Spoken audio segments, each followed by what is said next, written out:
Welcome to Knife Chats. If you like what you see, give it a thumbs up, leave a comment, share it with friends, subscribe, and ring that notification bell. Thank you. Well, I guess I'm still on my buying a Barlow craze. I've been looking to pick up another case Barlow, but I haven't quite found the one I wanted. And the other day I was watching Jersey Knife Guy, and he was showing off a new Berenson Barlow that he picked up, and he was really crazy about it. And I thought, well, you know what? I got a Berenson Barlow a while back, and that was this one here, my Boy Scouts of America Barlow by Berenson, and I really do like it. I've talked about it in a couple of videos. I like the half stop on it. I like the satin finish on the blades. I love the long pulls going on with it, and I was able to cherry pick this one, so I was kind of happy with it too because I've had good and bad luck with Berenson knives. I've mentioned that before in the past. You see that one, official knife, Boy Scouts of America, Bear MGC USA. So this one, I bought this one about 10 or so years ago. There is ever so a hint of a wobble in the main blade. Been there ever since the beginning. The other ones had a slightly worse wobble than this one. This blade is nice and tight. But at the same time, here's my case Barlow, which cost almost twice what the Berenson one cost. And it also, has the ever so slight wobble in the main blade, but has a nice walk and talk otherwise.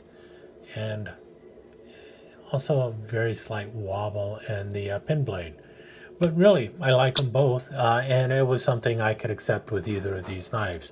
So I was very happy with both of them. And what I like about the Berenson Barlows is the shape of the large bolster. So many of them, like the ones on a Rough Rider. Hold on, let me go grab a Rough Rider. Okay, so here we have two Rough Riders. One of them has a pinched in, which is what they're doing now. They're a little more common, but they've got the large R on the bolster. Not really crazy about the large R. The older ones have the Rough Rider horseshoe shield, which I really do like, but you notice how prominent the rounding on the top of the bolster is. And this one also still is quite prominent with the rounding on the top of the bolster. And that's the thing I don't really care too much for with the Rough Rider bolsters.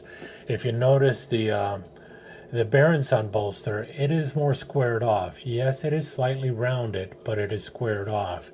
And the same thing with the case bolsters. They're slightly rounded off, but they're still squared. And I much prefer a squared off bolster to the rounded bolsters. And that is what prompted me to take another look at Berenson. But I decided to go a slightly different route. Like I mentioned, I've already got this Berenson and I really do like it.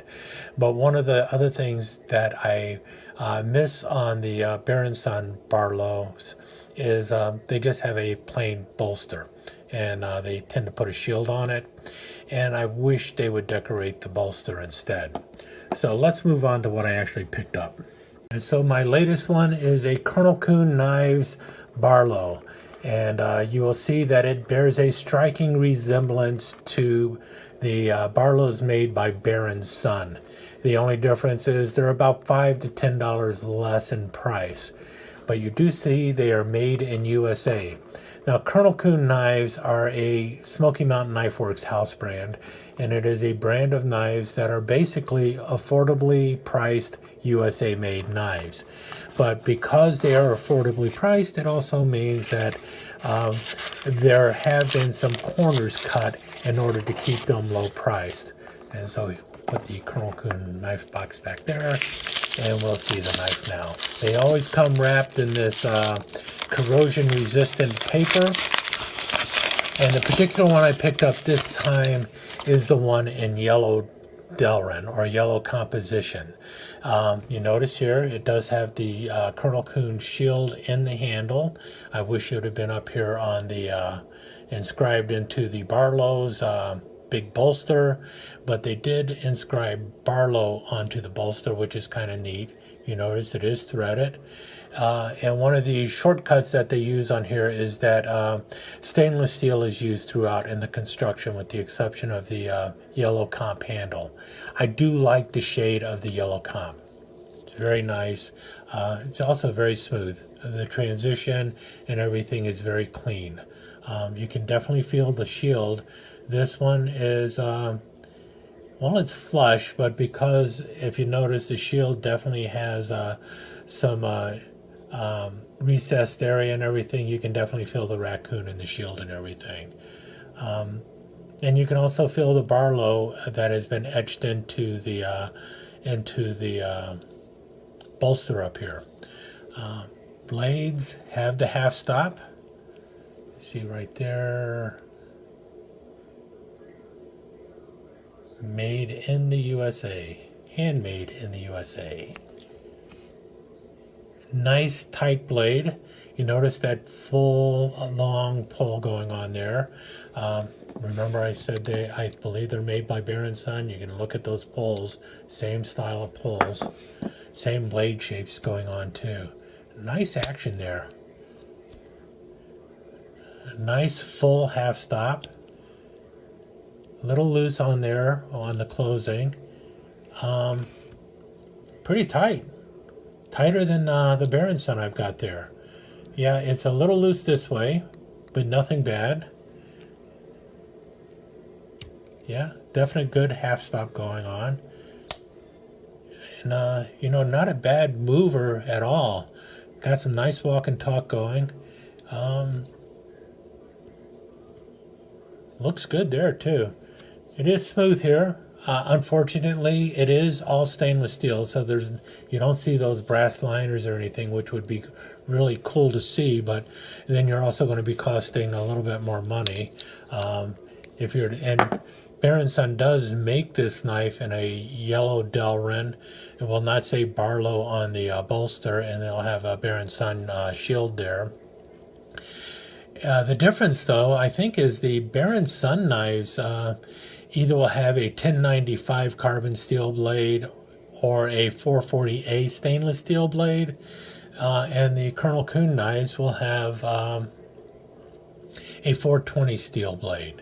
But you're also talking about $30 versus $45. So it really depends on what kind of steel you need in the blades and if you're looking for the brass liners or not. For most people who are just looking for a knife to throw in a pocket to like peel an apple and cut paper once in a while, the Colonel Coon Barlow would be an ideal knife. And what I like about it is you've got the more squared off bolster, and I like that Barlow's inscribed into the bolster, not to mention the little ring going on there. So it's got a little more class than your Bear & Son, but the steel quality in the blade is not as good as the Bear & Son. But again, $15, so it really comes down to what you're going to be doing with the knife. But yeah, I like it. I'm glad I have it. And I have a new USA-made Barlow in the collection, this time by Colonel Coon.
Thank you for visiting Knife Chats. I hope you enjoyed your time here. If you did, please give us a thumbs up and consider subscribing to the channel and ringing that notification bell so that you will be notified when the next episode of Knife Chats is up online. Thanks again. See you soon.